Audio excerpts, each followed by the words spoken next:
जिन्होंने एक 10 बाय 10 के कमरे के ताप में रहकर 10 साल का जीवन बिताया है परीक्षा की तैयारी में, आज इस बजट से वे हार गए अध्यक्ष महोदय। नई इस बजट में युवाओं के रोजगार संबंधित विशेष कोई प्रावधान नहीं अध्यक्ष महोदय। पहली बार माननीय हेमंत सोरेन जी की सरकार ने 2020-21 में बेरोजगार युवाओं को स्नातक को 5,000 रुपये प्रति माह और स्नातक उत्तर को 7,000 रुपये प्रति माह देने की बात कही थी। फिर कालांतर में मुख्यमंत्री प्रोत्साहन योजना, मुख्यमंत्री युवा प्रोत्साहन योजना, मुख्यमंत्री प्रतिभा प्रोत्साहन योजना नामक बहुत सारी योजनाएं पुस्तिका में छपी। हम लोगों ने सुना, पढ़ा, लेकिन 1 रुपए खर्च युवाओं पर नहीं किया गया उनके प्रोत्साहन राशि को लेकर अध्यक्ष महोदय। इसलिए इस बजट से निसंदेह माता लोगों की जीत हुई है, मैया सम्मान की जीत हुई है, लेकिन इस बजट से इस राज्य के युवा हार गए अध्यक्ष महोदय। एक सटीक नियोजन नीति नहीं होने के कारण, एक सशक्त नियोजन नीति नहीं होने के कारण कहीं ना कहीं आज इस राज्य के युवा इस बजट से हारा हुआ महसूस कर रहे अध्यक्ष महोदय। तो मैं युवाओं को रोजगार कैसे मिले? जिस राज्य में 40% खनिज संपदा, उस राज्य के युवा अगर हताशा निराशा के दौर से गुजर रहे अध्यक्ष महोदय, तो कहीं ना कहीं इस बजट पर युवाओं के दृष्टिकोण से एक सवाल और प्रश्न चिन्ह खड़ा होता है अध्यक्ष महोदय। अध्यक्ष महोदय, राज्य में अनुसूचित जाति परामर्शदात्री आयोग का गठन सराहनीय है, इसकी मैं सराहना करता हूं और वित्त मंत्री जी को साधुवाद देता हूं। महोदय, अंत में मैं इस सिस्टम पे आता हूं।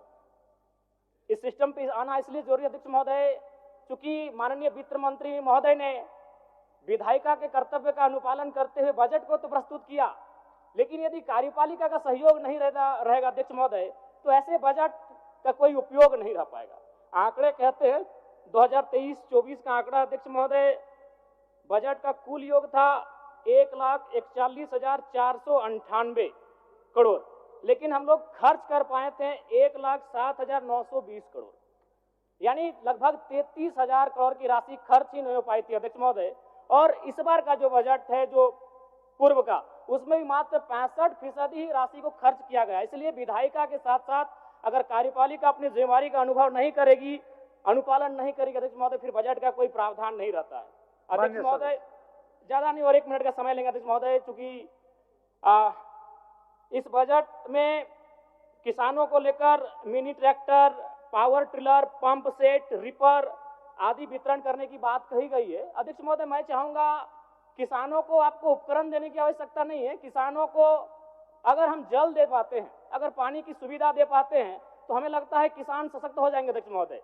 अध्यक्ष महोदय, मैं ये कहना चाहता हूं, जो भी डैम बने हैं, चाहे वो चांडिल का डैम हो, कोणार्क का डैम हो, मैथन डैम हो, पंचायत डैम हो या टेनू घाट का डैम हो, वो पानी केवल उद्योगपति के कारखानों में जाने के लिए नहीं बना अध्यक्ष महोदय। तो क्यों ना सरकार एक प्रयोग करे, जैसे कोणार्क डैम विष्णुगढ़ ब्लॉक आता है, तो विष्णुगढ़ ब्लॉक के 5 गांवों का उदाहरण प्रस्तुत कीजिए, वहां सिंचाई की व्यवस्था करिए और कम से कम कृषक को उन्नत बनाने का प्रयास किया जाए अध्यक्ष महोदय। मैं इस बजट में सुझाव का अपील करता हूं अध्यक्ष महोदय। चलिए, और 1 मिनट लेंगे, ज्यादा नहीं अध्यक्ष महोदय। परम श्रद्धेय आदरणीय, इस बजट से दिव्यांग, वृद्धा और विधवाओं को बड़ी आस थी अध्यक्ष महोदय, और जब इस बजट को पढ़ा, और वे लोग भी जब पढ़ेंगे तो बड़ा विशाल लगेगा। 1,449 करोड़ 26 लाख, बहुत बड़ी राशि, लेकिन चूंकि यहीं फिर सरकार कहती है 12 लाख लाभुक हैं, तो अगर उस राशि से अगर 12 लाख को भाग देते हैं, चूंकि मैथमेटिक्स का होना बहुत जरूरी है, तो रिजल्ट आता है 1,44,926। उसको फिर अगर 12 से भाग देते हैं अध्यक्ष महोदय, तो रिजल्ट आता है 1,006, यानी महीना में आप कितना दे रहे हैं, वही 1,006। देखने में, सुनने में बजट बड़ा विशाल लग रहा है, 1,449 करोड़, लेकिन अंततः रिजल्ट आता है एक महीने का वही 1,006 रुपए अध्यक्ष महोदय। अंत में बस प्रवासी मजदूर, क्योंकि जब ये बजट पारित हो रहा था तो हमने और सबने बड़ी करीब से देखा, सत्ता ने खूबियों को देखा, विपक्ष ने खामियों को देखा, लेकिन सऊदी अरब, ट्यूनीशिया, मलेशिया और साउथ अफ्रीका से कोई देख रहे थे तो प्रवासी मजदूर थे अध्यक्ष महोदय। लेकिन क्या कहा, एक वाक्य में बजट समाप्त हो गया अध्यक्ष महोदय, प्रवासी मजदूर। प्रवासी मजदूरों की पीड़ा, मैं बार बार कहता हूं, 2 पीड़ा असहनीय है। एक प्रसव की पीड़ा जो मेरी मां ने मुझे जन्म देने के वक्त सहा है, और एक प्रवास की पीड़ा।